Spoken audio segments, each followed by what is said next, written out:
Ya está. Buenas tardes a todas, todos.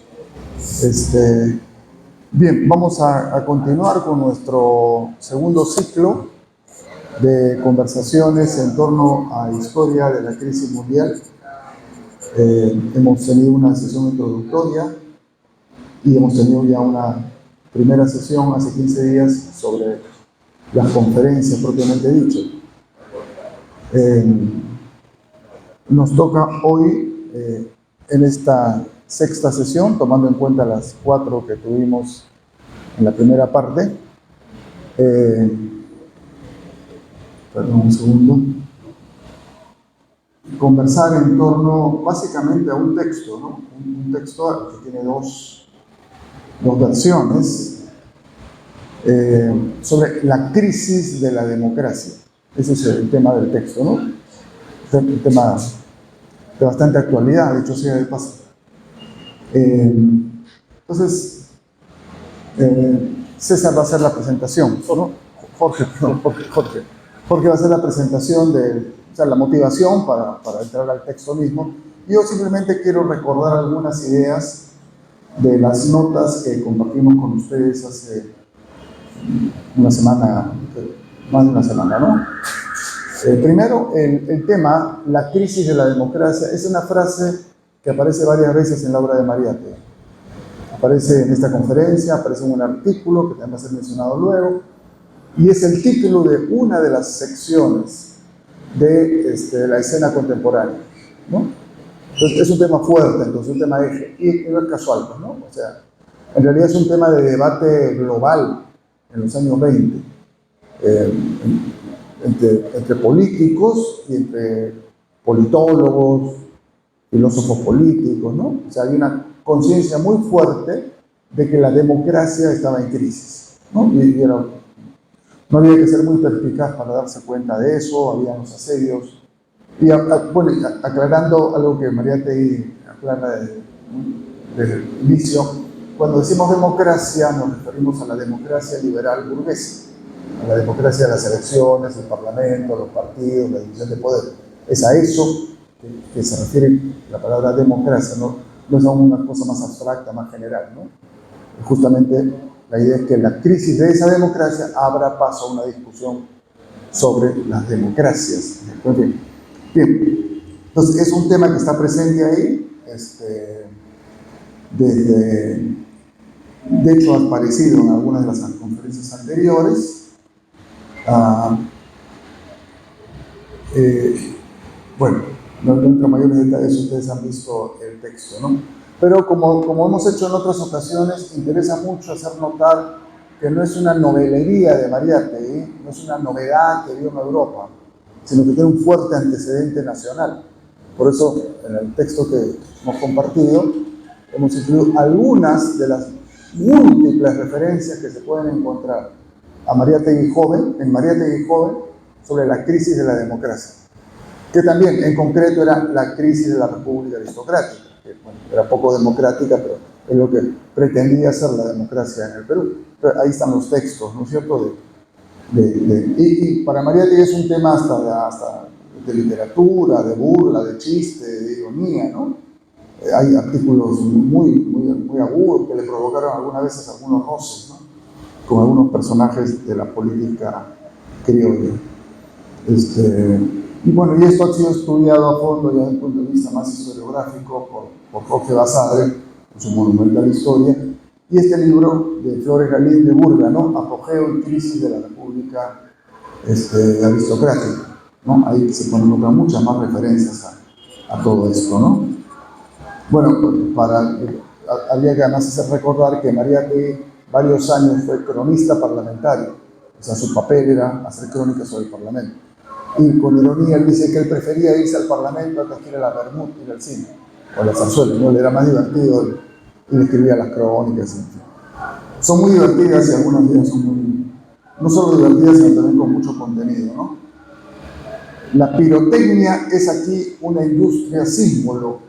Pirotecnia en la política, pirotecnia en la vida, pirotecnia en todo. Es un texto del 16, ¿no es cierto? Mariátegui tiene 22 años, 16, estamos 5 años antes, 3 años antes del viaje a Europa. Bueno, sobre todo el proceso de Mariátegui frente a la República aristocrática se plasma cuando él ya tiene órganos propios, la revista Nuestra Época y La Razón, y también ahí están los artículos y las referencias, ¿no? Y es muy radical en eso, ¿no? Dice, los ramplones y espólidos partidos que alternándose en el poder se alternan también en el desprecio popular. Nos proponemos quemar, acaso inútilmente, el organismo político del país tan corrompido. Es un texto del año 18, perdón. La exposición con la que se abre Nuestra Época.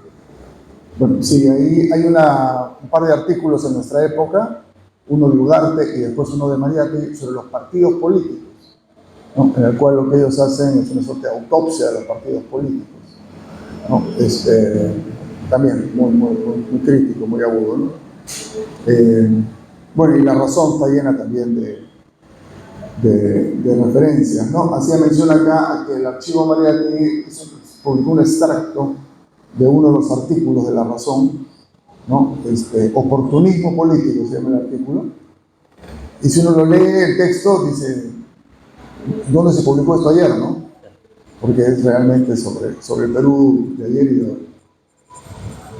Bueno, pero no solo se queda ahí, y esto es importante porque han habido versiones desinformadas y malintencionadas, ¿no? Es muy claro también el zanjamiento con el leguismo, con Leguía, muy claro, con el oncenio, ¿no? Muy claro, eso está clarísimo en La Razón, justamente en La Razón, y por eso hemos reproducido como anexo el texto del editorial de La Razón que no se pudo publicar, porque La Razón, el periódico de Mariátegui, se imprimía en la editorial del arzobispado, y en determinado momento dijeron esto está demasiado, ¿no? Entonces le permitieron sacar el último ejemplar, pero retiraron el texto del editorial, y entonces el editorial sale en un volante aparte. Ese volante es el que está reproducido como anexo de nuestra presentación. Y eso por un lado entonces, ¿no? Porque como digo, es muy importante creo para nosotros, además porque también sobre eso pues se han hecho especulaciones y se han construido falsedades de que Mariátegui trae toda su agenda de fuera, ¿no? Y lo que estamos viendo en cada tema es que obviamente él afuera amplía su visión, enriquece su punto de vista, pero la agenda ya la tenía antes de ir a Europa, ¿no? Y en este tema de la democracia es clarísimo, en ese sentido. Bien, hay algunas referencias que no vamos a comentar de cómo se ubica este debate en el terreno del marxismo. Es un debate muy fuerte a raíz justamente de la crisis de la socialdemocracia, ¿no? La catástrofe de la socialdemocracia del año 14, ¿no? Entonces, y el parlamentarismo como el gran escenario en el cual se ha producido esta involución de la socialdemocracia, ¿no? Y ahí se abre el debate sobre el tema, Rosa Luxemburgo, bueno, Lenin con el Estado de la Revolución, un texto fundamental en esta discusión, ¿no? Y ahí eso remite a las opiniones de Marx sobre la democracia liberal burguesa. Puedo insistir en que de esa democracia se está hablando todo el tiempo, ¿no? Bueno, si es el caso, eso puede mencionarse al final. Y por último, lo que se hace alusión en el texto de introducción es tener en cuenta que en septiembre del 23, cuando se da esta conferencia, estamos en un momento muy especial de la historia política peruana. Justamente en ese mes se aprueba en el Congreso la ley que autoriza la reelección de Leguía. Y esta reelección se va a producir el año siguiente sin oposición, ¿no? En el interín, Leguía se ha deshecho de toda la oposición, incluyendo al que él pensaba era su principal opositor, que era su primo, Germán Leguía y Martínez, ¿no? Quería ser su ministro, además un feroz ministro, además de Leguía, quería ser su operador, ¿no? No digo Montesinos, pero en fin, era el operador de Leguía, pero se había comenzado a diferenciar, tenía su propia corriente, parece. No sé si podría haberle disputado con éxito la presidencia a Leguía, al presidente Leguía, pero en todo caso Leguía lo vio como una amenaza, lo metió preso y lo votó. Había votado un montón de gente de derecha, en esta ocasión votó a Leguía, votó también a otro que era diputado parlamentario leguista, ¿no? José Antonio Encinas, ¿no? Conocido por su labor pedagógica, progresista. Y meses después detiene y deporta a Aya Latorre y a Seoane, que eran dos líderes estudiantiles, más bien de izquierda, ¿no? Opositores al leguismo, que estaban en una suerte de clandestinidad. Bueno, entonces eso es un poco, ¿no? Ese es el asunto. Y antes de dar la palabra, ¿no? Al final del texto, al final de lo que hemos compartido, hay la referencia a dos textos que me parece es importante para que contextualicemos en el Perú el asunto de esta discusión sobre la crisis de la democracia. Muy buenos ambos, muy buenos. El de Basadre es realmente extraordinario, tiene una agudeza para percibir los límites de la democracia liberal y el papel de la acción directa y del caudillismo, ¿no? y la posibilidad de un empate ahí entre caudillismo y acción directa. En realidad lo que Basadre está ahí anticipando es todo lo que va a ser el populismo latinoamericano en el siglo XX, ¿no? Me parece, ¿no? Realmente es notable el texto de Basadre, Caudillaje y acción directa, en la pauta número 5. Y otro texto muy bueno, muy izquierda, muy radical, de Manuel Seoane Corrales, ¿no? Me parece a mí el más destacado de todos los que venían después de Aya Mariátegui, ¿no? El más destacado largamente, Manuel Seoane, que había sido candidato a la Federación de Estudiantes de San Marcos, declina cuando lo detienen a Aya, cuando lo persiguen a Aya, para no competir con Aya, pero a él también lo toman preso y lo deportan, termina en Buenos Aires, termina siendo dirigente estudiantil en Argentina, y tiene este texto que se llama Contra los sufragistas, que en términos contemporáneos sería contra los electoreros. Lean y van a ver que es un... Nos dice, claro, está bien, hay que participar, no está mal, pero el problema de fondo no se resuelve por ahí. O sea, un argumento así de izquierda radical muy claro, ¿no? El de Seoane a Mauta número 17, justo en la Mauta del aniversario de Balance, ¿no? Dicho sea de paso, Seoane, si bien él se va a definir con Aya, nunca rompió la relación con José Carlos, ¿no? Incluso en las últimas cartas, cuando José Carlos está ya organizando, en fin, pensando en su viaje, él dice, y en Buenos Aires me voy a encontrar con Seoane, porque no, consideraba que era uno de sus mejores posibles contactos de él. Y bueno, es todo un personaje que merecería un análisis, una historia que obviamente no la va a hacer el Partido Cristiano. Hay que reivindicarlo nosotros, ¿no? Dicho sea de paso, justamente nuestro amigo argentino, ¿cómo se llama? Martín Berghet tiene un libro sobre los jóvenes exilados, y ahí destaca la figura de Seoane, Cox, sobre todo Seoane, ¿no? Y era obviamente un líder de izquierda, ¿no? Otros matices en ese momento. Bueno, entonces, eso como el marco general. Entonces ahí está conversatorio sobre la crisis de la democracia a partir del artículo de José Carlos. Tiene ese marco, ¿no? Una historia personal de Mariátegui y de su generación, ¿no? En segundo lugar, el contexto del marxismo, digamos así, de la discusión del marxismo. Y en tercer lugar, la coyuntura inmediata, ¿no? Es esta coyuntura de endurecimiento del leguismo y a su afirmación como un régimen dictatorial, ¿no? Autoritario, dictatorial, y bueno, en fin, lo que venga después ya será historia posterior. Bueno, hasta ahí yo. Adelante entonces. Sí se escucha, ¿no? Sí. ¿Esto también tengo que usar? Sí, ya. Es para la salida. Claro, claro. Bueno, yo quería ordenar mi exposición en 3 puntos, que son los recurrentes en este pequeño texto de Mariátegui. El primero es lo que piensa Mariátegui sobre el Estado, el segundo sobre la democracia y el tercero sobre el fascismo. Bueno, también al leer La crisis de la democracia lo que sorprende es la vigencia, ¿no? Parece que hubiera sido escrito ayer, y creo que es un texto que interpela mucho el rol de lo que debería considerarse como un intelectual de razón pública, ¿no? Y que hasta ahora da muchas, digamos, avisos a lo que podría ser la labor de la ciencia política, ¿no? Esta disciplina que permanentemente piensa, ¿no? O intenta pensar lo que es la democracia. Bueno, sobre el Estado, Mariátegui dice, el Estado en estas transacciones no ha jugado sino un rol de componedor. Un poco, o sea, menciona que no es un Estado que arbitra el conflicto entre capital y trabajo, sino que obliga a transacciones y compromisos entre ambas fuerzas, ¿no? Entonces es significativo de la centralidad que va tomando el Estado como agente económico. Eso es algo que Mariátegui lo identifica. No solo en la formación nacional el Estado va teniendo un rol cada vez más protagónico como agente económico, no solo en el Perú, ¿no?, sino en cada país capitalista. Para Mariátegui, el rol económico que va desempeñando el Estado es el resultado de las transformaciones económicas y nuevas formas de producción. Mariátegui refiere las condiciones que permitieron la formación de la democracia burguesa. La sociedad burguesa, por ejemplo, no tiene otro origen que el nacimiento de la industria. Entonces, claramente acá vemos cómo son las formas económicas las que derivan en formas políticas específicas, particulares.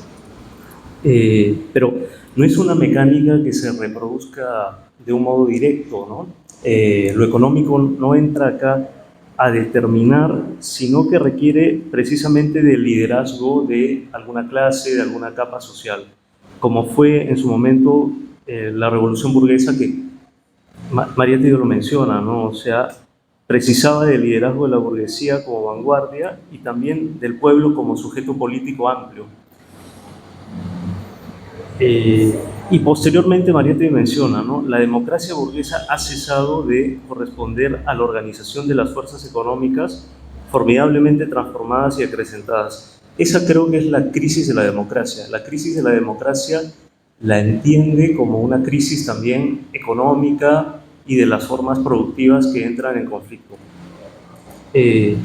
Al mismo tiempo, la formación estatal en su institución típica, que es el Parlamento, no privilegia una composición de fuerzas representadas de modo proporcional. La sociedad, dice Mariátegui, no se divide entre netamente capitalistas y proletarios. Entre la clase capitalista y la clase proletaria hay una serie de capas amorfas e intermedias. Son justamente estas capas amorfas las que creo que entran a nublar y a complejizar lo que es la política, ¿no?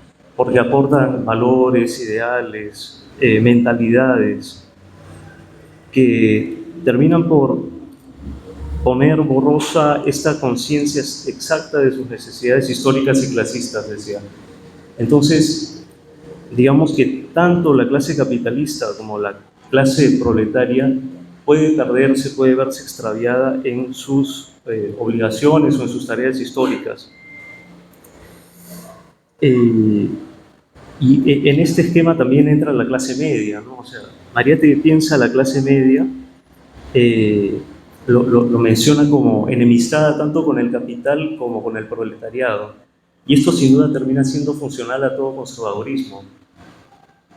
Y en algunos contextos, la clase media, especialmente en Italia, ¿no?, ha sido ganada por el fascismo. Y en el Perú cabe pensar a esa clase media, ¿no?, o a esa propuesta mesocrática que va surgiendo a partir de Leguía y que luego en los años 50, en los años 60 habrían propiamente partidos políticos de clase media, ¿no? Que bueno, si bien podían ser antioligárquicos, sus profesiones liberales motivaban que se perfilasen como una nueva clase dirigente, ¿no?, en reemplazo de la clase anterior. Entonces creo que hay que saber dimensionar esto que Mariátegui llamaba una mesocracia ignorante y alucinada, como señalaba en el editorial sobre Leguía, ¿no? O sea, y justamente la dinámica del Parlamento es la que hace posible ese tipo de transacciones, este tipo de regateos. Es el propio diseño institucional del Parlamento el que provoca esa reducción o encorsetar, digamos, la fuerza revolucionaria, rebelde del proletariado. Y creo que aquí la diferencia entre tiempos estables de gobierno del capital, si podemos decirlo así, y tiempos críticos, es que justamente los gobiernos toman formas diferentes. En primer lugar, Mariátegui habla de los gobiernos de coalición, y luego cuando se producen tiempos altamente polarizados, lo que tiene lugar son gobiernos de facción. Y aquí, como lo hemos visto también en los casos de la Revolución Húngara, la Revolución Alemana, distintas otras revoluciones, lo que hay en realidad es que las fuerzas revolucionarias de izquierdas están condenadas a la marginalidad. Entonces, el problema, creo que, justamente como lo menciona Eduardo, ¿no?, está en que la democracia ya no resulta funcional a la burguesía en determinados momentos. Y Mariátegui menciona que los instrumentos legales de la democracia han resultado insuficientes para conservar el régimen democrático. Y aquí entra a tallar este tema de la democracia como idea, ¿no?, que no se relaciona de un modo estricto con los procedimientos democráticos que terminan por elitizar la actividad política y elitizar también incluso a muchos de nuestros mejores cuadros, ¿no?, como lo venimos comentando. También menciona esto: el conservadurismo ha necesitado apelar a la acción ilegal, a los medios extralegales. Esto se podría traducir en distintas formas en las que tanto autoritarismo como democracias han limitado el pluralismo político, ¿no?, porque en determinado momento les dejó de ser funcional. Y en el Perú han habido casos, tanto justamente, pienso, desde Sánchez Cerro, pasando por Odría, por Fujimori. Lo que ha habido es el diseño de mecanismos de prohibición, pero también de cooptación de los sectores populares, del precariado, en el caso de Sánchez Cerro, de los ambulantes, me acuerdo, ¿no?, de los sectores que están más alejados a las izquierdas o que no tienen acceso, por ejemplo, a una cultura política impresa, ¿no?, como era el caso de los años 20 y 30. Todo esto entra a complejizar altamente, ¿no?, lo que es la democracia y cualquier sentido de pertenencia que podrían tener las clases trabajadoras con sus partidos, en fin. Sobre la democracia, que ha sido uno de los temas más importantes, creo, de discusión para los socialistas, la pregunta está en cómo nos situamos ante esto que es la democracia, ¿no?, y más aún, ¿ante qué democracia? Cabe preguntarse esto, ¿no? Yo creo que Mariátegui entiende muy bien que la democracia está definida muchas veces por el modo en cómo se la adjetiva. En esa línea, Mariátegui cita a Rathenau, a Caillaux. En el año 25 también, que es la otra versión del texto, cita a Nitti. Y justamente en esa versión de Mariátegui, ¿no?, en el año 25, él cuestiona a los defensores, a los autores de la democracia. Por un lado, los denuncia como las personas más inteligentes de su generación, de su época, pero al mismo tiempo como los más ingenuos, ¿no?, y dueños de una defensa, pues, inconducente, que termina por desaparecer propiamente la democracia procedimental incluso.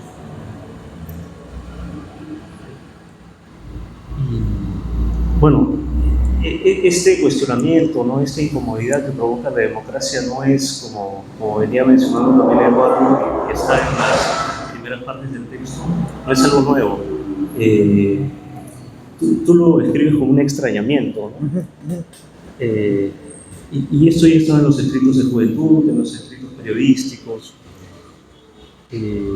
donde creo que antes que, pues, una determinación o una convicción socialista, había una idea radical, ¿no?, que era el denominador común de esos primeros 20 años y en general de las vanguardias políticas y artísticas, una radicalidad en el gesto, una radicalidad escrita, una radicalidad en la palabra contraria a la decadencia de la república aristocrática, de lo que era percibido como avejentado, ¿no?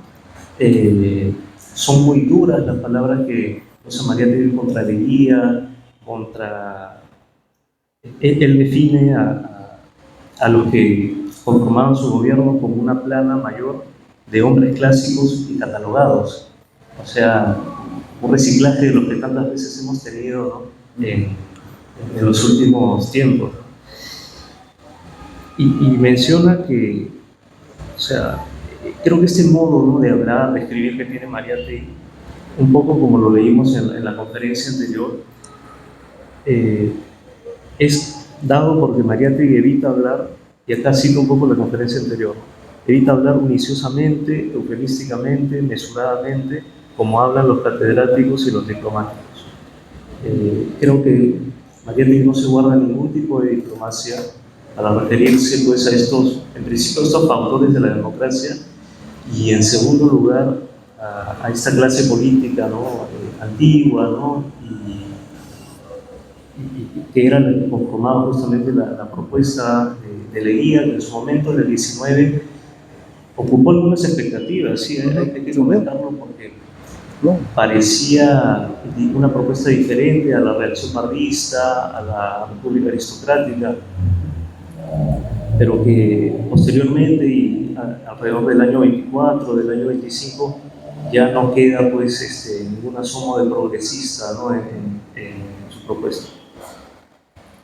Al mismo tiempo, esta denuncia permanente de Leguía no hace más que tomar un cariz estructural y clasista.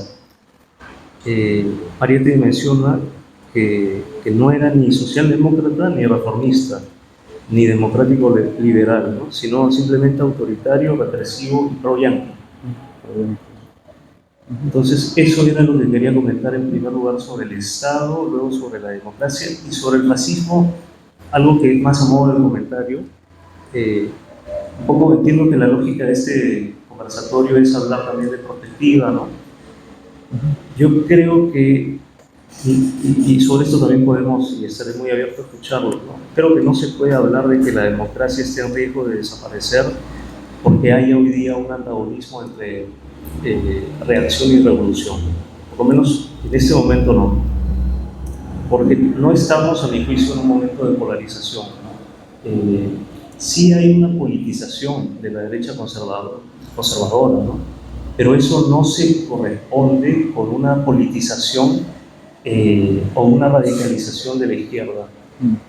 Yo creo que, y acá también leía lo que escribía Rodrigo Gil para el movimiento conservador, o sea, lo que hay es una politización de mano de sectores evangélicos, neopentecostales, en fin, y la apuesta está más enfatizada hacia los valores, pero la izquierda no ha sabido responder, a mi juicio, una politización alterna que termine por polarizar ese escenario y finalmente por movilizar, porque toda polarización genera, pues, un antagonismo que moviliza y que me parece a mí muy saludable para articular los intereses de todas las clases en política, ¿no? Entonces no hay estas dos fuerzas antitéticas, ¿no? Dos fuerzas antitéticas o dos amores antagónicos, como decía Mariátegui para el año 25. Creo que el riesgo de perder la democracia hoy día va claramente por la derecha, porque están usando, eso sí, los mismos mecanismos extralegales que Mariátegui denunciaba. O sea, el terruqueo es uno de esos, es una forma de limitar el pluralismo político que nos ha costado tanto ganarlo. Incluso eliminar los propios mecanismos procedimentales de la democracia, que en algún momento les funcionaba, ¿no? Creo que es momento justamente de politizar, polarizar, movilizar más, y eso es a manera de autocrítica, ¿no? Porque todos somos parte, digamos, de este proceso. Y bueno, esos eran los comentarios, en primer lugar Estado, democracia y luego una reflexión sobre el fascismo. Ok, muchas gracias.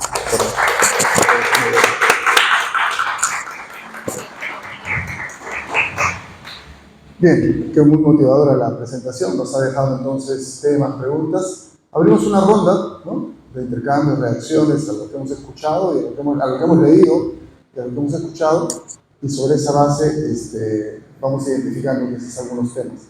A ver, ¿quién puede circular el pequeño micro? Aquí nuestro amigo editor. ¿Qué tal? Sí, ante todo, bueno, agradecer a la mesa y al museo por el presente evento.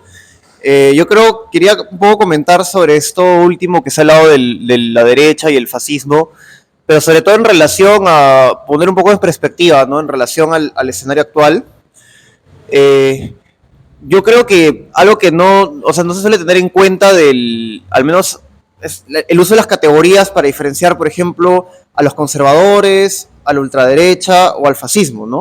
O incluso a lo que es la reacción, ¿no? Por ejemplo, más adelante no es todavía del tema del libro, pero por ejemplo, en Defensa del Marxismo, Mariátegui hace los especímenes de la reacción, ¿no?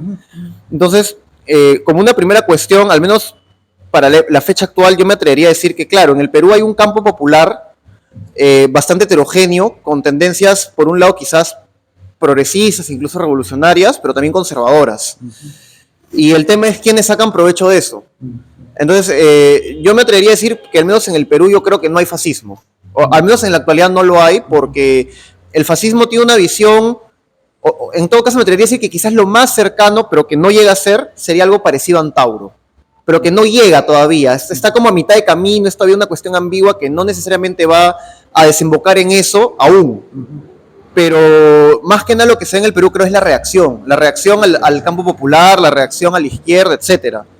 Y en ese sentido yo creo que el campo reaccionario en el Perú no necesariamente tiene una cuestión ideológica muy sólida. No es en realidad un tema político, ideológico, sino creo que tiene que ver más. Yo creo que es algo que quizás no se abordaba tanto en la época de Mariátegui, es la vinculación entre ese campo conservador, a nivel sobre todo de las clases medias y de las clases altas, y lo que es la mafia, las estructuras mafiosas y estructuras criminales en el país, ¿no? Por ejemplo, en el caso de Colombia, por poner un ejemplo, ¿no? Los grupos paramilitares colombianos reciben formación de la Camorra, del Ndrangheta, que son las mafias sicilianas, calabresas, etcétera, ¿no? Y eso es porque la mafia, por ejemplo, de estilo italiano, mantiene mucho esta cuestión de mantener todo este sistema de normas, de tradiciones, de valores familiares para sostener una estructura organizacional. Y qué curiosidad, pues, ¿no? Que ese tipo de mafias surgen justamente en países periféricos como Italia, como Alemania, o como en el Perú, ¿no? Entonces, al menos yo creo que algo que hay que tener muy presente acá es cómo ese campo popular conservador es cooptado por sectores mafiosos que utilizan, o sea, que buscan exacerbar ese componente conservador de la masa para ellos poder persistir en sus intenciones criminales o mafiosas, porque finalmente mucho de lo que es la reacción, el fascismo, estos medios extralegales, vienen de esas estructuras criminales y hay un vínculo, un diálogo entre ellas, ¿no? Eso quería mencionar. Muchas gracias, sí. Algo refiere la palabra. Antes de eso, mientras hablabas, me hizo acordar una frase, una idea que alguna vez mencioné, y es que decir que López Aliaga es fascista es un insulto al fascismo, no a López Aliaga. No, porque ese personaje no tiene nada que ver con... Pero en fin, ahí hay un tema, ¿no? Muy importante. Bueno, adelante, Eduardo. Sí, bueno, igual agradecer otra vez el espacio que tenemos en la Casa Mariátegui. Creo que es importante desarrollar estas actividades aquí. Y sobre la lectura y los comentarios que se han hecho, una primera cosa que me llama la atención y que creo que hay que discutir es cómo plantea Mariátegui su lectura de la historia respecto de esta relación entre economía, sociedad y política, ¿no? Porque muchas veces pareciera un Mariátegui economicista, ¿no? Da esa impresión, ¿no? O sea, es la industria, el capitalismo, las que han... Pero, y habría quienes podrían leerlo de esa manera. Entonces, creo que sí es importante, de todas maneras, seguir ahondando en cómo se da la evolución de la reflexión de Mariátegui sobre su propio marxismo y los cambios sociales, digamos, ¿no? Porque, como muy bien lo ha dicho Jorge, ¿no? Hay mayor complejidad sin duda, pero muchas veces, como son textos breves y no desarrollan mucho, da la impresión de que hubiera cierto esquematismo, ¿no? En lo que dice Mariátegui, ¿no? Esa es una primera reflexión que a mí me parece importante considerar.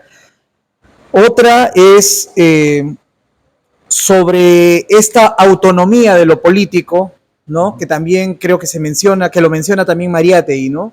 Y esta separación que hay, sin embargo, de esa política de la sociedad civil, creo que lo menciona de esa forma, si mal no me equivoco, ¿no? Que es un poco la reflexión que se hace sobre el comunismo, ¿no? O sea, cómo la esfera de lo político se separa de lo económico y de lo social, se convierte aparentemente en una esfera autónoma, ¿no? Pero que en realidad expropia el poder a la clase trabajadora, a las clases populares, y cómo más bien el socialismo a lo que aspira, y que además se evidencia históricamente, porque si bien es cierto, Mariátegui relata toda esta complejidad que aparece en la sociedad contemporánea, con todas estas facciones y todo eso, sí dice que hay una tendencia a la polarización, ¿no es cierto? Y que en esa tendencia a la polarización, las instituciones burguesas como que estallan, y ya no es necesaria la mediación del Estado, sino que hay una negociación directa, una transacción directa o una resolución directa política, abiertamente política, anclada en lo social, ¿no es cierto?, para resolver las contradicciones de clase, digamos, ¿no? Entonces, si bien es cierto, y ahí yendo un poco a la pregunta que planteaba Jorge, no hay un desafío revolucionario en este momento, pero me parece que en nuestras circunstancias, en el contexto de una guerra interimperialista, pero también la crisis de una forma de acumulación de lo que fue, digamos, la hegemonía norteamericana, neoliberal, de todas maneras creo que se erosionan efectivamente esas instituciones, y las clases dominantes, para salvar lo que tienen, ¿no es cierto?, más allá de que al frente no tengan un adversario políticamente articulado, requieren apelar a la fuerza desnuda, ¿no es cierto?, y también, por supuesto, a la cooptación, ¿no?, que es lo que están haciendo con las llamadas derechas populares o derechas emergentes, justamente para contener cualquier posibilidad de articulación de clase, de otro tipo. Y claro, como dices muy bien, Jorge, digamos, desde nuestro campo, como ocurrió a inicios del siglo XX, hemos sido incapaces de aprovechar esas contradicciones interimperialistas y transformarlas, ¿no es cierto?, en contradicciones revolucionarias de clase, en la lógica de la guerra civil que Lenin de alguna manera planteaba. Y finalmente, sobre el tema de la democracia, ¿no? No sé, ya estoy medio confundido si lo decía Eduardo o lo decía Mariátegui en los textos, pero este tema de la utilidad de la democracia, ¿no?, o de cómo valorar la democracia liberal burguesa, ¿no?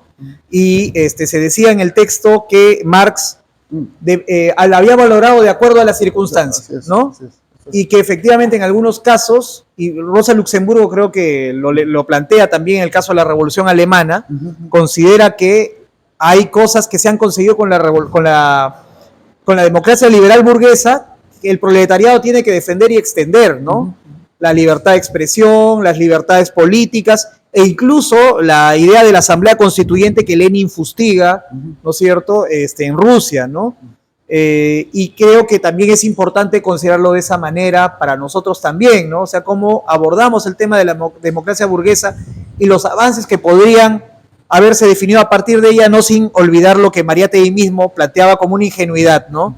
Que en realidad en países como los nuestros las democracias son absolutamente limitadas, son artificiosas, son simulacros, ¿no?, donde al final predomina la política criolla y definen los poderes de facto, los poderes reales, las cosas, ¿no?, la dominación, eso, y las minorías, por supuesto. ¿Quién más? Gracias, Álvaro. A ver, ¿quién continúa? Ahí, Carlos. Adelante. Sí, ¿qué tal? Buenas tardes con todos, con todas. También sumarme a los agradecimientos, no tanto por el museo como también por el archivo y nuestro sur. Bueno, mi comentario va a girar básicamente por esta cuestión de lo que se entiende por democracia, y creo que de alguna u otra manera hay que tomar en cuenta desde dónde se habla, desde qué lugar estamos hablando sobre lo que es democracia. En todo caso, lo que me refiero es, una cosa es hablar sobre democracia desde Europa, una sociedad o sociedades, digamos, centro, y otra cosa es hablar de democracia desde la periferia. Y en relación a eso, pues, llegar al hecho de cómo se construye una república democrática. La historia del Perú en relación a esto, ¿no? Y cómo en el Perú se ha construido república o democracia desde la propia movilización social en diferentes etapas de la historia. En todo caso, entender por ese lado cómo funciona aquí la democracia burguesa, como menciona Mariátegui, y cómo esa democracia burguesa en realidad es una especie de caricatura de una democracia como tal, o como debería funcionar. Y eso, pues, tiene que ver con el tipo de sociedad que somos. parte de la periferia. O sea, la democracia aquí, como también veíamos en textos anteriores en relación a la guerra, en todo caso, una democracia no garantizaría una acumulación de capital tal, necesaria por el propio sistema, y por lo tanto, pues, no podemos contar con un sistema como tal para poder seguir acumulando capital. Entonces la guerra finalmente termina siendo un medio más beneficioso para poder seguir sosteniendo el sistema, de acuerdo a lecturas anteriores que hemos tenido, ¿no? En todo caso, en sociedades como la nuestra, la democracia vendría pues a no ser completa porque no beneficia pues a la acumulación de capital, y más bien vendría a ser básicamente un fantoche, una construcción innecesaria, ¿no?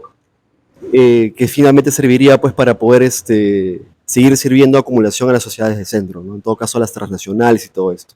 Por ese lado creo yo que hay que más o menos también ver un poco el tema, y también en relación al proceso histórico de sociedades como la nuestra, ¿no? Básicamente es eso. Gracias, Carlos. ¿Quién continúa? ¿Quién se anima?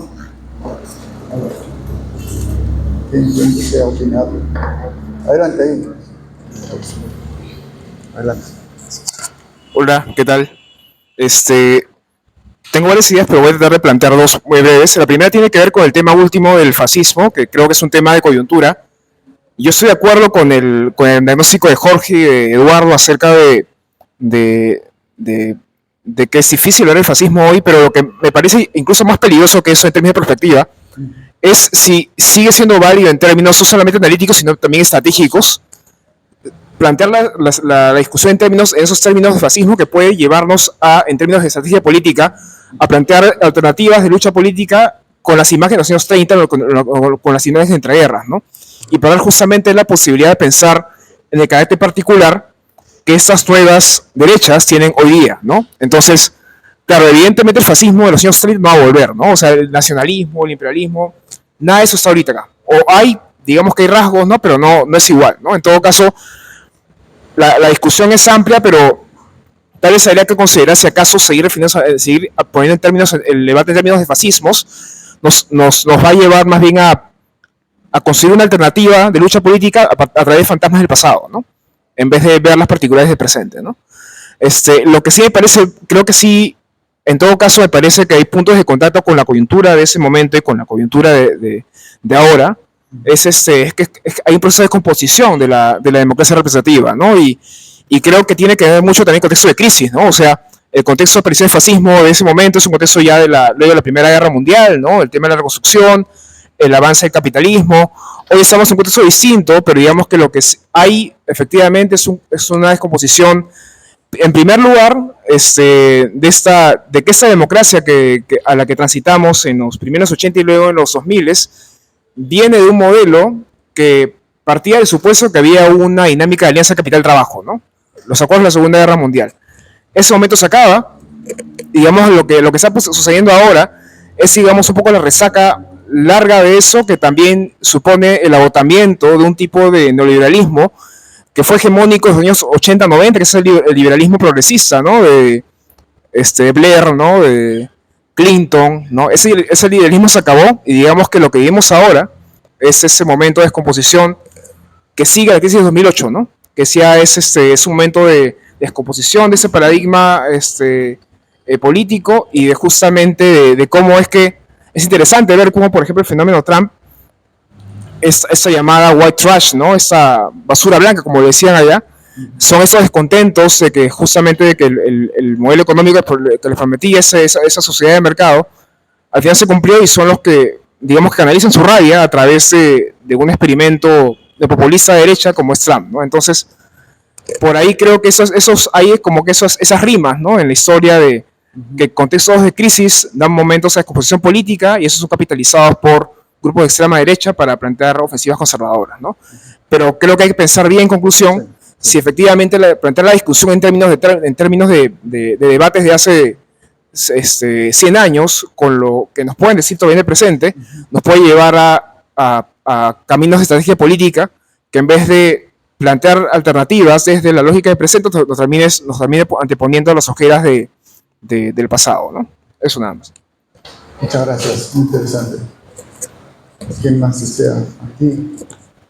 Carlos, A ver, aquí hay varias cosas. Yo creo que una cuestión metodológica importante, que es, se dijo al principio, ¿no? La ubicación histórica, ¿no? ¿Por qué Mariátegui habla, por ejemplo, de la influencia de la economía? ¿No? O sea, ahora parece que cada vez que escuchamos la palabra economía ya somos economicistas. O sea, no es así, ¿no? Hay un principio básico del marxismo que, obviamente, hay una explicación de fondo, muy de fondo, puede ser muy de fondo, muy cercana, pero tiene que ver con la economía. Si nosotros revisamos la historia de Europa, justamente, anterior a la Primera Guerra y durante la Primera Guerra, todos los estados europeos, para poder enfrentar una guerra de esa envergadura, tuvieron que tomar el control de la economía del país. Se acabó el liberalismo económico. Nacionalizaron empresas o establecieron normas a las empresas de cantidad de producción, abastecimiento, el trigo, el precio del trigo, etc. ¿Se acuerdan cuando decíamos en una reunión anterior que el proletariado había recibido ciertos beneficios justamente para poder animarlos a pelear y después de la guerra ya no lo querían perder y ahí nació el conflicto? Es justamente porque la presencia del Estado se incrementó durante la guerra. Pues obviamente hay un elemento económico que transformó los regímenes existentes en Europa los últimos 50 años atrás. Porque fijémonos bien, el régimen parlamentario italiano nació de la unificación en el año 71. El caso de Francia es tras la Comuna de París. O sea, esos son los regímenes que están entrando en conflicto. O sea, que están entrando en crisis. Es como nosotros, o sea, bueno, se le vamos a llamar esto democracia, ¿no? Pero lo que estamos diciendo es que hemos llegado tan lejos en conflicto que la supuesta democracia existente en el Perú, ¿no es cierto?, no funciona. Pero ¿cuándo supuestamente nació? El año 80. Entonces, son periodos históricos. Lo que estaba viendo aquí Mariátegui era la crisis a todo nivel de un periodo histórico que se expresaba en la historia europea. Y fíjense bien, Italia e Inglaterra, monarquías parlamentarias, ¿no es cierto? Francia era la única república, después los otros eran imperios, eran monarquías absolutas, ¿no? Entonces, ubiquemos bien, ¿a qué está refiriendo Mariátegui con la crisis de la democracia? ¿En aquellos lugares donde había y no donde sí había? Entonces, hay que ubicarse bien. Entonces, la presencia, la fuerte impronta económica en esta crisis del Estado y de la política tiene que ver con justamente el creciente papel que el Estado tiene en el control de la economía, que justamente es lo que va a afianzar el fascismo como política nacionalista para enfrentarse a los otros países. Ellos no van a desregularizar como hacen las extremas derechas en América Latina, porque acá no hay ninguna empresa concentrada, más bien lo que ellos hacen es una política de venderle, regalarle, ¿no es cierto?, a los grandes países imperialistas nuestros recursos. Entonces dicen, no, entonces en América Latina no hay fascismo, porque no hacen lo mismo que hace el fascismo europeo. ¿Perdón? Es otro tipo, pues, o sea, tiene diferentes características que corresponden a nuestra época, a nuestro contexto histórico y a las características de la historia latinoamericana, de la historia de la democracia latinoamericana, ¿no? Y sobre la autonomía de la política, el primero en plantear el tema de la autonomía de la política es Marx. Porque justamente una de las cosas cuando Marx define la característica del capitalismo, él lo compara con los sistemas anteriores. ¿Qué pasaba en la época medieval? ¿No es cierto? No había separación entre economía y política, porque el señor feudal, que estaba en lo político, era el que le cobraba directamente al siervo. Entonces no había ninguna separación. Pero con el capitalismo, con la actividad privada, ¿no es cierto?, etcétera, hay una aparente separación entre la economía y lo político. Entonces, mientras los siervos eran plenamente conscientes que su señor, el señor político, el cargo político, lo explota, el proletariado, el capitalista, no identifica de manera inmediata y evidente a la clase burguesa como su clase explotadora. Esa autonomía de la política es lo que distingue el capitalismo del feudalismo. Y ese es uno de los fetichismos que la clase trabajadora tiene que enfrentar para poder, o sea, tiene que tener conciencia de clase, que le permita vincular su explotación económica al sistema político. ¿No es cierto? Entonces, cuando hablamos de que en el Perú no hay conciencia de clase, no hay eso, bueno, la pregunta es, eso tiene que ver con esa relativa autonomía, ¿no es cierto?, y las características propias de nuestro sistema político y de nuestra estructura económica. Y eso es lo que hay que discutir realmente si queremos hacer una propuesta importante para realmente cambiar el país. ¿No? En fin. Muchas gracias, Ricardo. A ver, compañero, ¿quién desea? Sí. ¿Sí? Gracias. Y después el compañero. A ver, hay 3 pedidos, 1, 2 y 3. Listo. Bueno, me parece muy interesante lo que menciona Ricardo. Yo tengo que admitir que cuando leí el texto y vi las palabras de correspondencia entre lo económico y lo político, mi primer instinto también fue pensar un poco en una correspondencia exacta, ¿no? Y entonces pensé, estaba leyendo el 18 Brumario de Luis Bonaparte, y ahí Marx habla de cómo los republicanos puros no son capaces de instaurar su nuevo régimen político y liberar a la sociedad burguesa, y más bien son cautos y dejan que los monárquicos les pasen por encima. Entonces yo pensé, bueno, claro, acá no hay una correspondencia inmediata entre el surgimiento económico de la burguesía con que puedan instaurar un nuevo régimen político. Leyendo este pasaje de Mariátegui en el que habla de una evolución histórica mucho más limpia, porque claro, no tiene el mismo espacio para hablar de todos estos temas, uno piensa que es una lectura mucho más mecánica, pero de todas maneras es interesante escuchar el peso que tenía en esta situación histórica el ámbito económico, ¿no? Y los movimientos.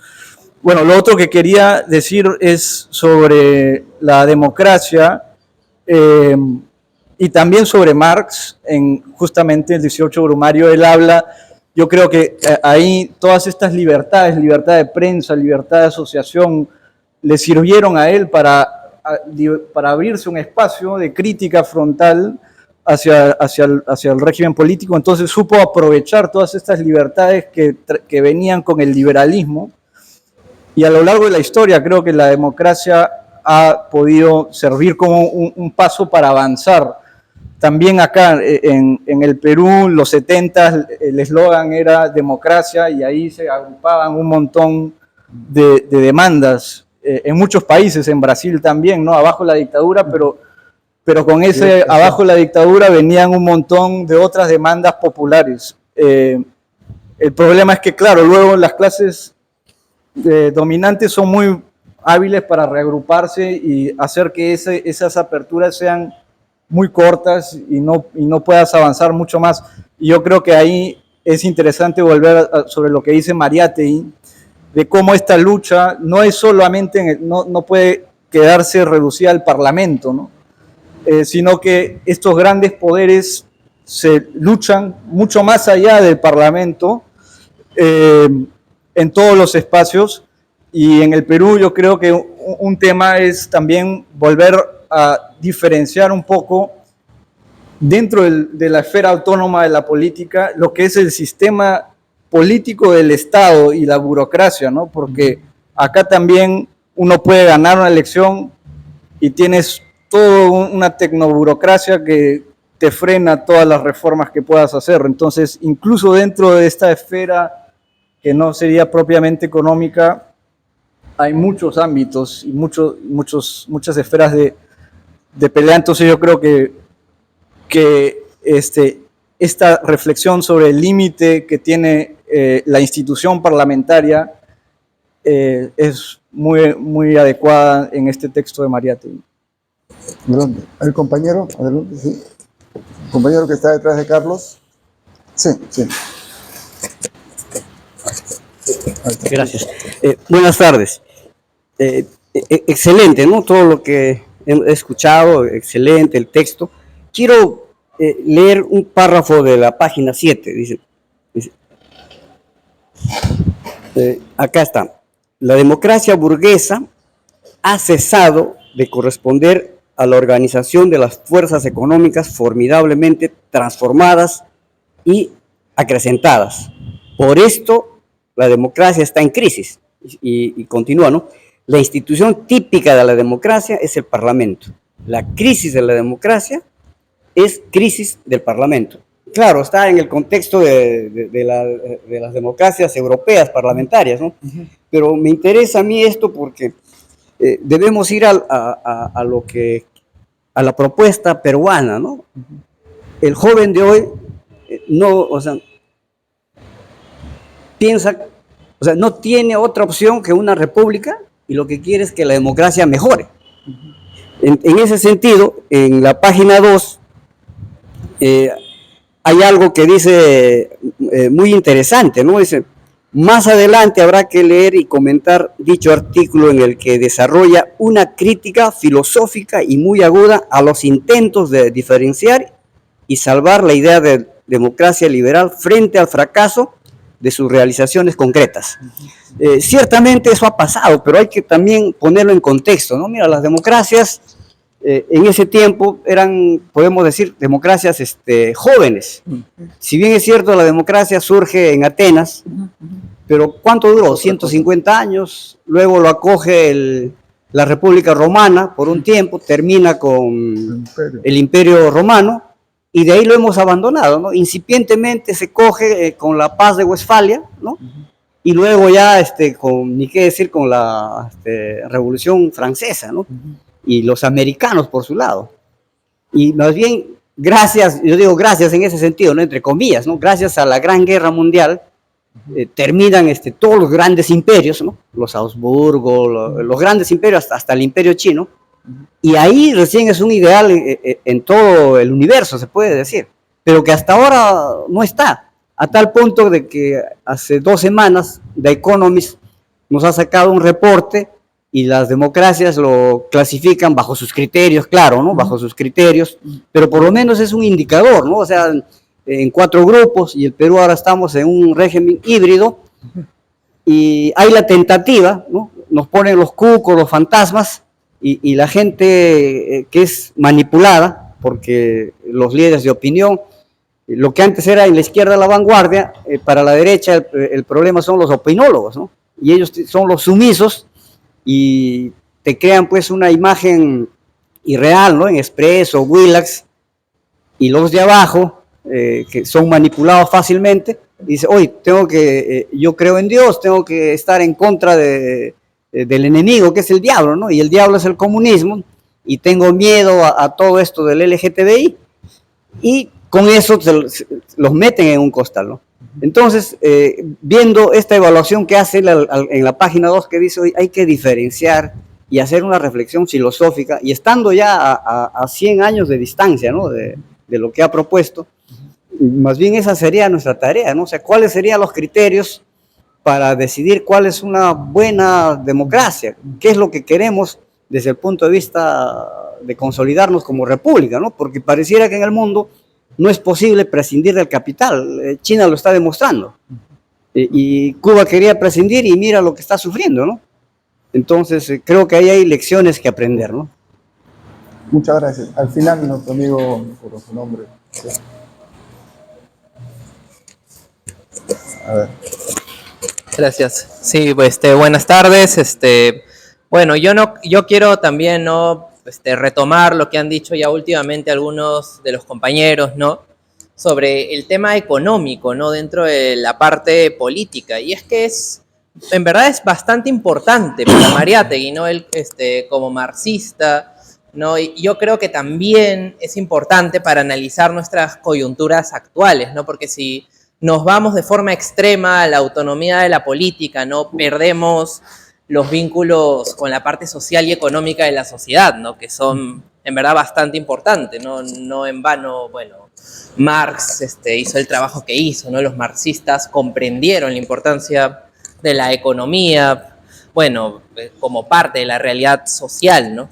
En ese caso, no es que le quiera dar la razón en todo el análisis de Mariátegui, ¿no? Han pasado 100 años, más bien al contrario diría, ¿no? Es bien fácil hablar en retrospectiva, ¿no? Pero más bien pareciera que la historia, bueno, si es que leemos a Mariátegui de la manera más ortodoxa posible, ¿no? Más bien ese análisis tremendamente ortodoxo pareciera que no ha sido así, ¿no? El capital más bien hoy día está más fuerte que nunca, ¿no? Ha alcanzado su máximo esplendor, podríamos decir, y no ha surgido como contrapeso, bueno, los trabajadores, no ha crecido la fuerza de los trabajadores, no la fuerza de los proletarios, más bien al contrario, se ha desestructurado, ¿no? A partir de los años 70, 80 empezó esa, quizá desde antes, empezó esa desestructuración, ¿no? Más bien uno podría pensar que el capital ha logrado, ¿no?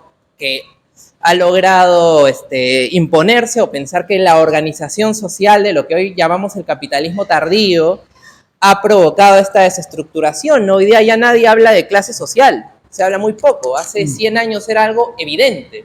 Hoy día, bueno, los posmodernos ya lo veían venir, ¿no? Cuando decían, no, la clase social finalmente es una idea, ¿no? Pero hace 100 años no lo era, ¿no? Era una realidad evidente para todos. Y en ese caso, lo que está pasando actualmente, ¿no?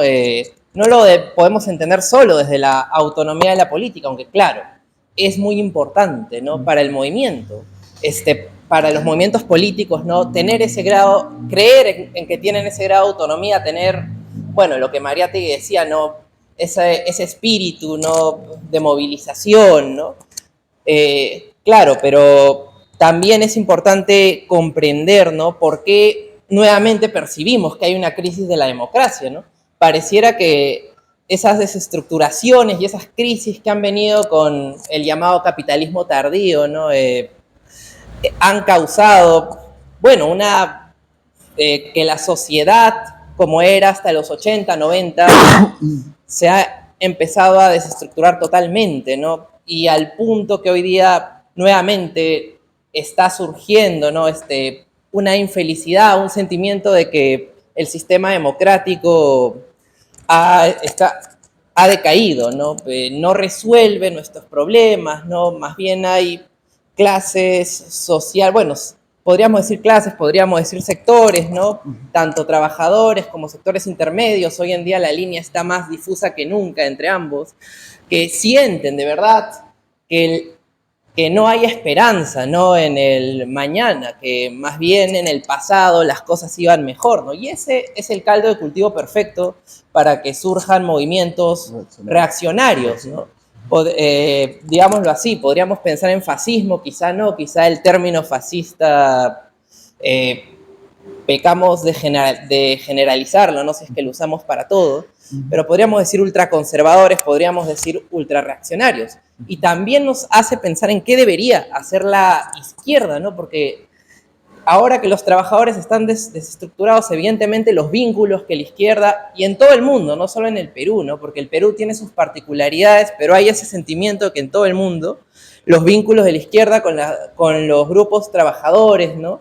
Se han perdido también hasta cierto punto, ¿no? Entonces, se puede, ¿no? Si es que, claro, si es que nos ponemos pesimistas, ultramaterialistas, no economicistas, podríamos decir que hasta que la base económica de la sociedad cambie, no vamos a poder recuperar esos vínculos, ¿no? Pero yo creo que ahí es donde entra la autonomía de la política, ¿no? Y como también siguiendo un poco a lo que dijo Ricardo, ¿no? Quizás la conciencia de clase podría la izquierda pensar en volver a vincularse con los grupos trabajadores, podría volver a recuperar esa conciencia de clase. Es algo que se tiene que reflexionar y que la izquierda tiene que reflexionar, ¿no? Especialmente, nuevamente, hoy en día que pareciera que los vínculos entre izquierda y los sectores populares, los sectores proletarios se han perdido, ¿no? Bueno, Gracias. ¿quién sigue? A ver, ¿alguna otra intervención? Quería hacer algunos comentarios, a ver, para suscitar también quizás intervenciones y reflexiones posteriores, ¿no? No, yo tengo miedo. Sí, creo que el texto mismo de Mariátegui es bien sugerente, ¿no? Porque él dice, la nación, algo así como la sociedad, la nación, dice la nación, en virtud de una nueva realidad social, el capitalismo probablemente, ha dejado de ser una entidad predominantemente política para transformarse en una entidad predominantemente económica. Creo que lo predominante es muy importante, ¿no? ¿En qué sentido la nación era predominantemente política? ¿De qué está hablando? ¿De qué periodo? ¿Está hablando de los primeros siglos del capitalismo o está hablando de la sociedad precapitalista? A mí no me queda muy claro eso. Sí me queda claro que lo que viene después, la nación que asume una forma predominantemente económica está refiriéndose a la nación ya dividida en clases, ¿no es cierto? Ya una sociedad de clases. Ahora, por otro lado, en esta reflexión metodológica, bien esquemática, apresurada, ¿no? Por razones obvias que hace Mariátegui, él va a distinguir y va a decir, hay un momento en el cual hay una correspondencia, ¿no? Una correspondencia entre ese capitalismo naciente y esta forma política democrática. Hay una correspondencia. Probablemente se está refiriendo a la fase del capitalismo competitivo, ¿no? Podríamos suponer eso, con la salvedad que ha hecho notar bien Ricardo de que en realidad la democracia parlamentaria pues, tampoco es que fuese predominante en Europa, ¿no? Era un mix de cosas. El parlamento más viejo, el inglés, era parte de un sistema monárquico, ¿no? Mucho más rígido que lo que es ahora. Bueno, entonces hay un momento en el que hay una correspondencia, pero esa correspondencia se rompe. Dice Mariátegui, cuando se produce un nuevo desarrollo, cuando hay nuevas formas de producción, se refiere a nuevas formas al interior del capitalismo, por cierto, dice, la expansión de estas nuevas fuerzas productivas no permite la subsistencia de los antiguos moldes políticos. O sea, hay un momento en el capitalismo, probablemente el capitalismo monopólico, ¿no? De fines del siglo XIX, que ya es la antesala del imperialismo, ya no corresponde con el parlamentarismo, ¿no? Y ahí es entonces donde aparece con más... Esa es la raíz de la crisis. Y esto es importante porque a veces, claro, digamos, estamos en el discurso político, en la vida política, se tiene que ser mucho más agitativo. La crisis de la democracia no tiene que ver con la corrupción o con las guerras. Acá Mariátegui está apuntando a un factor más estructural. Y yo ahí sugeriría releer las críticas del joven Marx al liberalismo, ¿no? O sea, las críticas más filosóficas del joven Marx al liberalismo, no es porque el liberalismo sea corrupto o porque provoque guerras, es porque hay un problema muy de fondo, ¿no? Que es esta idea de la política como esfera diferenciada de la sociedad civil y es el tema del individuo ciudadano. Esos son los dos ejes y son geniales, me parece a mí, ¿no? En términos de su formulación, al punto que Marx llega a decir, está puesto en el texto, ¿no? El ciudadano es soberano el día de la votación y al día siguiente le entrega la soberanía al gobernante. Un extraordinario resumen de la democracia liberal parlamentaria, ¿no? Hay un día en que eres soberano, bueno, con todos los condicionantes que pueda tener una campaña electoral, pero imaginando que fuese una campaña electoral limpia, abierta, competitiva, hay un día en que eres soberano. Al día siguiente ya dejaste, porque eso lo pasaste, ¿no? Al representante, a la autoridad, quien sea. Bueno, entonces, en esa historia que hace Mariátegui, hay un momento en que se rompe esa relación, ¿no? Y ahí entra el Parlamento como algo que está como flotando, ¿no? Y ya no representa, ¿no? Y más bien esta sociedad económica, esta sociedad de clases, dirime sus pleitos por fuera. Dirime sus pleitos por fuera y ejecuta sus decisiones por fuera. Todo esto puede parecer a primera vista un poco dogmático, pero yo siempre digo, para descubrir el carácter de clase del Estado peruano, no hay que leer ni siquiera a Mariátegui, hay que leer a Francisco Durán, ¿no es cierto? Que es un sociólogo, bueno, de izquierda obviamente, pero que no es porque sea marxista que hace ese libro, es porque es un buen sociólogo, un buen investigador, que dice, mire, el Estado peruano es esto, ¿no es cierto? Los intereses corporativos, articulados, que controlan esto, controlan lo otro, entran, salen, la puerta rotativa, los poderes fácticos, ¿no? La captura del Estado, ¿no? Claro, uno se puede preguntar, uno se pone estricto, ¿y cuándo no estuvo capturado? Bueno, no es el problema. Lo que es real es que el Estado, y eso que ha hecho Paco Durán con el Perú, creo que se ha hecho en todos los países del planeta, ¿no? Y más o menos los diagnósticos suelen ser parecidos. El Estado norteamericano, ¿no? o el Estado francés o el Estado italiano, qué niveles de autonomía tienen, ¿no? Me pareció muy interesante, me llamó la atención, no entendía muy bien esta diferencia que hace Mariátegui entre el Estado árbitro y el Estado componedor, ¿no? Que hace las transacciones. Buscando en el diccionario, la idea de árbitro es la idea de decisor. El árbitro es el que decide, penal, pues penal ya, él decidió, ¿no es cierto? Entonces, Mariátegui asume que el Estado ha jugado en algún momento, o podría jugar, ese papel, el que decide, no el que intermedia el conflicto y siempre a favor de uno y contra el otro, ¿no?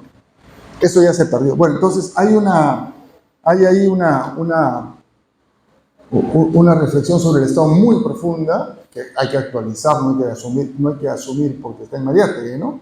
Pero que creo que tiene continuidades muy claras con nuestro presente, con nuestra discusión.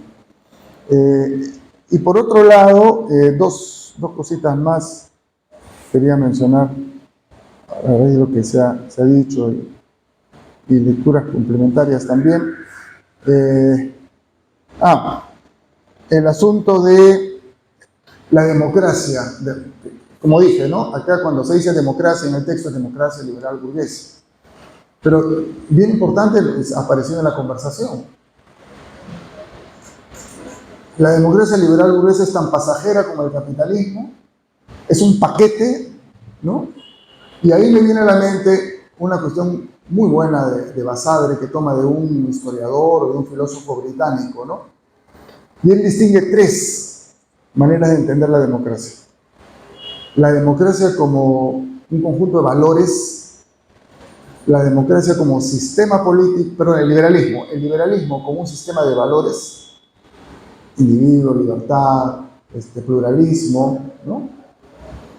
Los valores más o menos de la Ilustración, digamos, ¿no? Una versión de los valores de la Ilustración. Ese es un nivel de entender liberalismo. Una segunda es como régimen político. División de poderes, alternancia, elecciones, ciudadanía, derechos, régimen político. Y un tercer nivel es como partido político.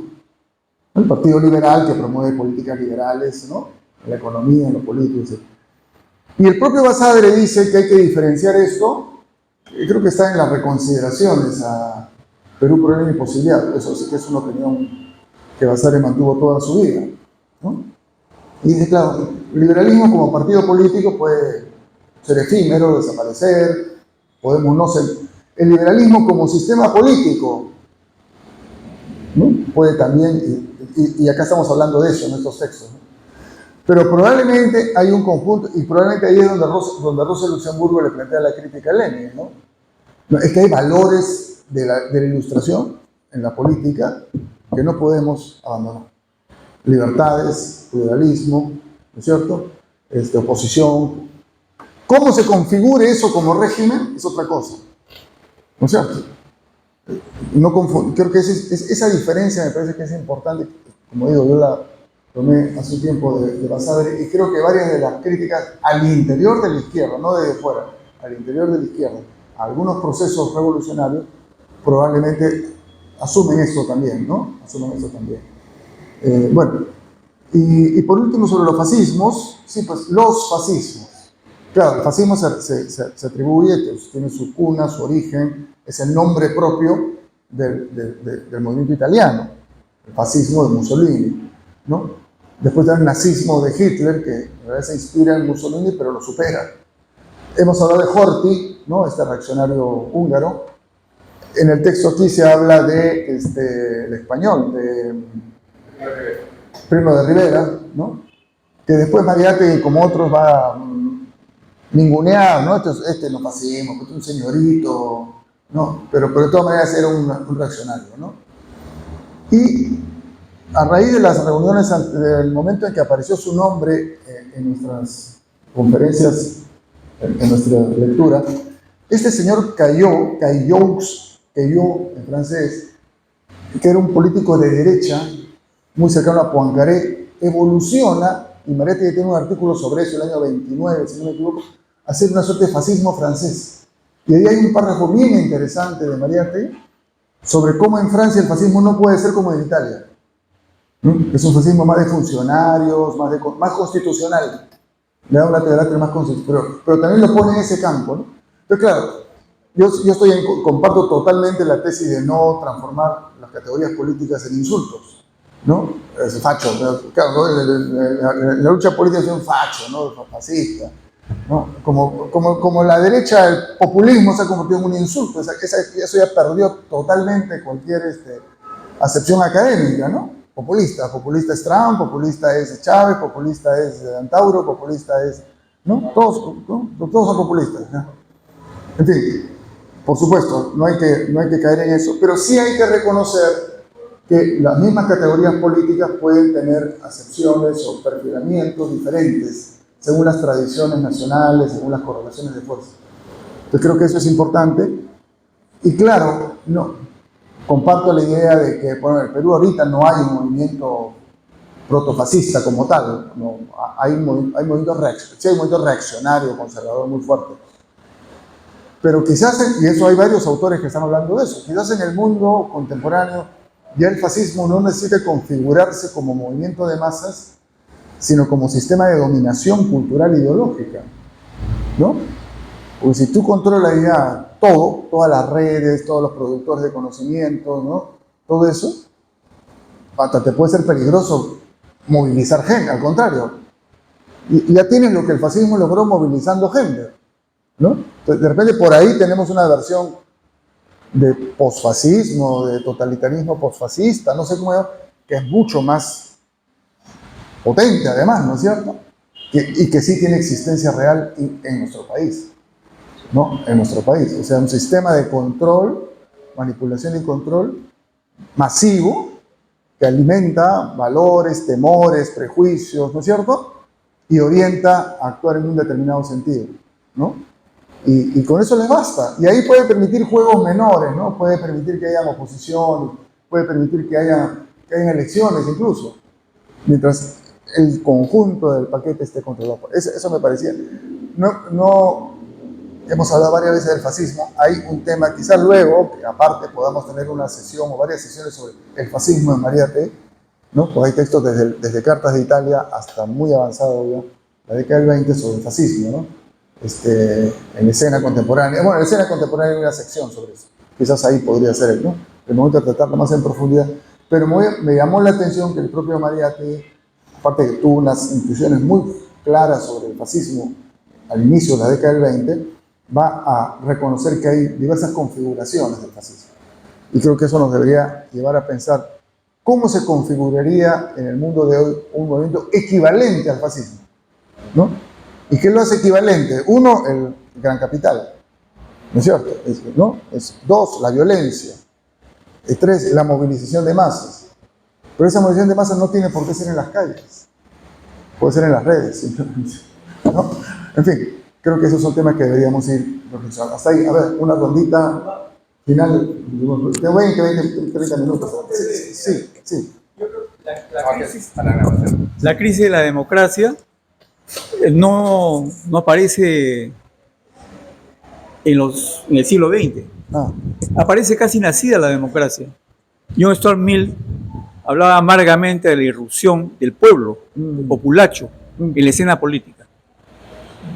Y acuérdense ustedes de la introducción del Manifiesto Comunista.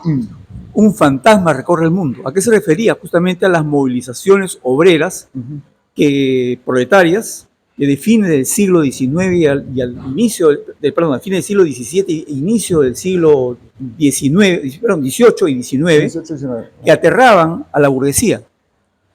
Movilizaciones a las cuales la burguesía denominaba comunistas, en memoria del movimiento de los justos, del levantamiento de los justos de Babeuf, ¿no?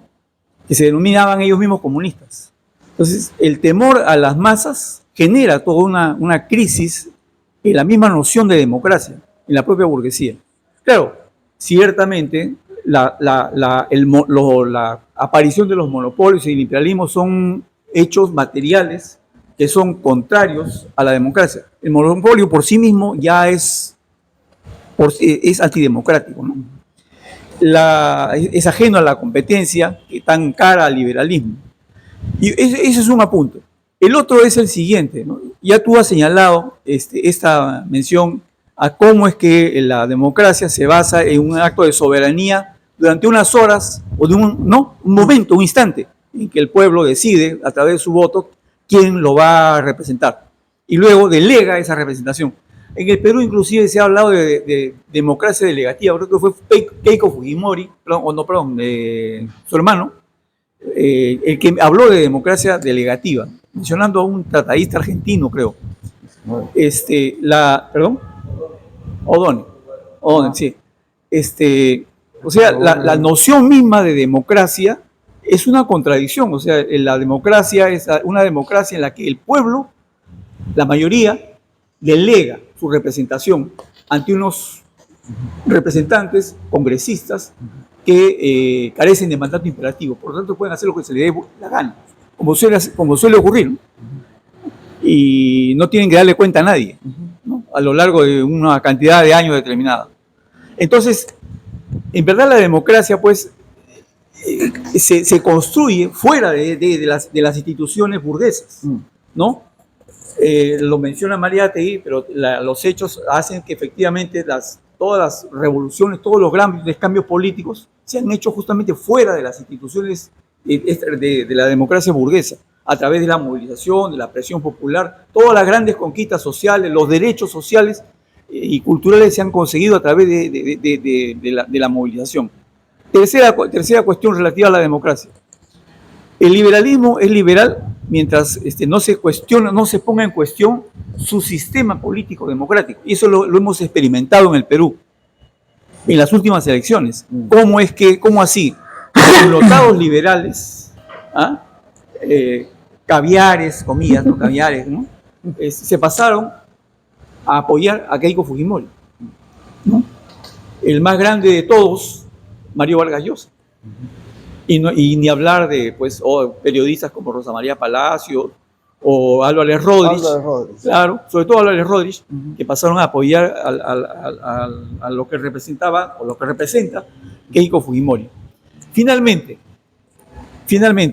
la lectura de Mariátegui en la relación que hace entre economía, sociedad y política y sistema político me hizo también pensar lo siguiente. ¿Por qué tenemos el sistema político que tenemos? ¿Por qué tenemos el Congreso que tenemos? ¿Qué relación tiene eso con la economía que tenemos? La economía peruana es una economía ciertamente dominada por grupos de poder económico. Tú has mencionado al estudio de Paco Durán, ¿no? Que son en verdad los que cortan el jamón, los que tienen el control de las decisiones. Son los que ponen y quitan presidentes, son los que ponen y quitan parlamentarios. Esa es la realidad, ¿no? Ellos tienen el poder, ellos deciden, ellos trabajan en la sombra y lo han hecho no solamente con regímenes, comillas, democráticos, sino incluso con dictaduras. Por ejemplo, estuvieron en el régimen de Velasco. Romero fue asesor en el Ministerio de Industrias del régimen de Velasco, Dionisio Romero. Entonces, y nunca perdieron. Los grandes terratenientes, por lo menos los terratenientes de la costa, los de las grandes haciendas de la costa, nunca perdieron. Supieron adecuarse a la situación y lograron superar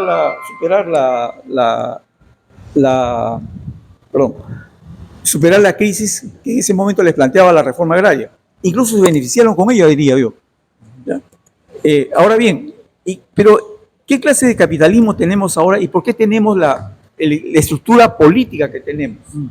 Tenemos, por un lado, estos grandes grupos de poder, que son los que en verdad cortan el jamón, pero también tenemos una economía, informal, 70% de la población económicamente activa en la informalidad, la mayoría cuentapropistas, ¿no? Pequeños propietarios que aspiran a ser algún día, pues, grandes capitalistas, burgueses, que tienen por lo tanto el interés, su interés es su negocio particular, ¿no? Y por otro lado, hay toda una economía ilegal, una economía lumpen, la economía propia de la corrupción, la economía de la tala ilegal, del narcotráfico, de la trata, etcétera, ¿no? La representación política que tenemos en el Congreso es expresión de eso, que ha dado lugar a lo largo de los años a una especie de picaresca política que es la que está apropiada de un buen sector del Estado. Gracias, Fernando. A ver, ¿quién más? Ahí han pedido ahí atrás, el compañero.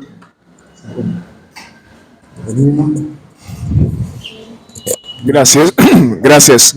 Sí, justo acabo de compartir en WhatsApp un artículo que releí anteayer y me pareció que justo en el clavo de lo que mencionas acerca de cómo podemos pensar también la actualidad o el fenómeno fascista hoy, que es un artículo de Alberto Toscano, que es un crítico cultural español, y mencionaba algo interesante que creo que va en línea de lo que mencionabas, ¿no?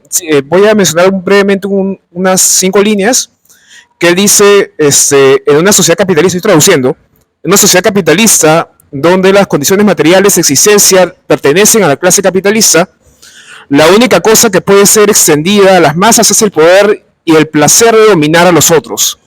Los ingresos reales decaen, pero el fascismo ofrece el ingreso de la blanquitud, el ingreso de la masculinidad, el ingreso de la heterosexualidad, y etcétera, extendiendo no solo el control material sobre la otra existencia, sino la inversión libidinal de las ventajas de la propia identidad, ¿no? Entonces creo que también, va justo lo que dices, ¿no? O sea, esa dimensión también cultural que a veces también se nos escapa, acerca de que también el fascismo tiene esa pulsión de dominación muy fuerte atrás, ¿no? Esa pulsión de subordinación al otro, ¿no? Y parte también creo que el desafío de también pensar el tiempo nuestro, y a eso me refería justamente con tener cuidado con que al usar la categoría fascista, no por una cuestión de capricho intelectual, ¿no? Es una cuestión de pensar las particularidades de la época, ¿no? O sea, de cómo es que este ambiente de neoconservadurismo, este ambiente también de descomposición producto del neoliberalismo, ¿no? Sociedades astilladas, descompuestas, individualistas, de esas fantasías de esos individuos, la economía política neoliberal, de venir la fantasía del pequeño propietario, ¿no? Del emprendedor, ¿no? Ha dado pie justamente a esta idea del todos contra todos, ¿no? De la competencia de la ley de la selva, ¿no? Que es prácticamente la lógica cultural del neoliberalismo en la actualidad, ¿no? Y que parte de la especificidad histórica del fascismo de hoy, o del posfascismo, del fascismo, además su componente de economía política tiene también ese impulso de dominación que le estamos viendo hacer en cómo, por ejemplo, la nueva derecha ahora se ve como revolucionaria, ¿no? Están realmente convencidos de que la izquierda es el cuco conservador, ¿no? El cuco puritano, ¿no? Moralista, y ellos son realmente los que están rompiendo están liderando una revolución popular, ¿no? Entonces, ¿por qué sucede eso? O sea, ¿en qué momento también la izquierda dejó de representar la vanguardia política, dejó de representar el futuro, de representar la apuesta por la transformación, y ahora más bien es muy fácilmente que se le acorrale, al menos mediáticamente en redes sociales, que realmente representa el pasado, la conservación del estado de cosas, y la rebelión está en otro lado, ¿no? Entonces también el desafío también creo que de pensar la democracia hoy también es, creo que Gramsci mencionaba acerca de que la democracia también es ese proceso de construcción de la hegemonía, ¿no? Del proceso del sujeto político. Y parte de eso también es hacernos cargo de responder a esa pregunta, ¿no? De cómo salir de este momento de reflujo, ¿no? A la defensiva, y pensar y pasar a ese momento de ofensiva y de radicalización y polarización que hablaba muy bien Jorge al principio, ¿no? Que también supone hacernos cargo de esas cosas, ¿no? De cómo es que hemos terminado con la imagen esta de la conservación, ¿no? Del estado de cosas, nada más. Muy bien. Creo que vamos terminando con eso nuestra sesión de hoy. ¿Sí? Perdón. Tú quieres decir, tienes razón. Sí, adelante, tu comentario final. Sí, gracias. Sobre el fascismo, creo que si algo ha caracterizado al fascismo en el Perú es que ha sido precisamente calco y copia, y eso lo dice muy bien José Ignacio López Oria en este libro de Antología del Pensamiento Fascista en el Perú. No es el pensamiento fascista peruano, es el pensamiento fascista en el Perú, ¿no? Él distingue 3 fascismos: fascismo aristocrático, ¿no? Con representantes como Ribagüero, por ejemplo; un fascismo de clases medias que apela a la propaganda, ¿no? Ahí está Miro Quesada, por ejemplo. Y claro, en este fascismo de clases medias también están los migrantes italianos en Perú, los alemanes, En Perú la Unión Revolucionaria fue financiada por empresarios como Eschle, como Gildemeister, y un fascismo popular, ¿no? Que es el de la Unión Revolucionaria, pero que incluso también copiaba himnos, copiaba cánticos, ¿no? Eso en cuanto al fascismo clásico, ¿no? Sin duda yo creo que tiene pertinencia hablar de neofascismo, de filofascismo, especialmente en Europa, y eventualmente en el Perú también, ¿no? Pero ciertamente, ¿no? Creo que decir que hay una derecha radical, que hay una ultraderecha, o que hay una DBA también, como muchas veces en términos periodísticos se ha dicho, no es una cosa menor. O sea, si alguien no dice fascismo, es que en realidad tampoco es que lo otro sea una cosa menor y eso, ¿no? Yo lo veo un poco por ahí, ¿no? El fascismo en el Perú ciertamente ha tenido una historia, pero muy caracterizada por ser tributario del fascismo europeo, de copiar el gesto, de copiar la mímica, ¿no? Eso. Sí, eso. Ok, muchas gracias por el comentario final. Bien, entonces creo que hemos avanzado, ¿no? En entender un poco mejor o problematizamos un poco más sobre reflexiones de Mariátegui que hemos verificado hoy son tremendamente actuales, ¿no? En términos de motivarnos a pensar temas totalmente contemporáneos. Nuestra próxima sesión nos vamos al Oriente, ¿no? Además así lo anunció Mariátegui en su conferencia, ¿no? Y bueno, ya lo pondremos en las notas preparatorias. Toda esa idea de ver al resto del mundo como el Oriente, ya de por sí es toda una opción ideológica, ¿no? Es el tema de este famoso marxista Edward Said, ¿no? Orientalismo. Dicho sea de paso, alguna vez descubrí por ahí de que ni en chino ni en hindú existe la palabra Asia, ¿no? Ni en japonés. Es un invento de Occidente, Asia, los asiáticos. Un japonés, un chino, un indio, no tienen nada en común desde el punto de vista de ellos mismos, ¿no? Pero para Occidente son Asia o el Oriente. En todo caso hay el lejano Oriente y el cercano Oriente. Pero en fin, sobre eso hablaremos en la próxima sesión. Tenemos un ajuste que hacer con la fecha, no lo hemos definido del todo, pero lo hacemos por las... De todas maneras será un sábado, muy probablemente no en 15 días, ¿no? Tenemos de por medio además la presentación de un libro. Nuestros amigos Praxis han editado un libro de Lukács sobre Lenin, dos autores, dos personajes que nos interesan mucho. Y luego va a haber una presentación el sábado, ¿qué día es el? Ya se fueron los dos, ¿no? No me acuerdo. 16. El sábado 16 es la presentación del libro, ¿no? En lo que es el Citentel, ahí muy cerca del Canal 4, ¿no? El Citentel, el sábado 16. Entonces nuestra sesión probablemente sea más bien el sábado siguiente, pero por las redes lo precisamos, ¿no? Y bueno, creo que hemos ya estabilizado un buen grupo de mariateístas o mariatególogos o como queramos llamarnos, pero sobre todo que gente de izquierda y socialistas, ¿no? Que nos estamos juntando para conversar sobre estos asuntos. Continuamos entonces. Buenas tardes.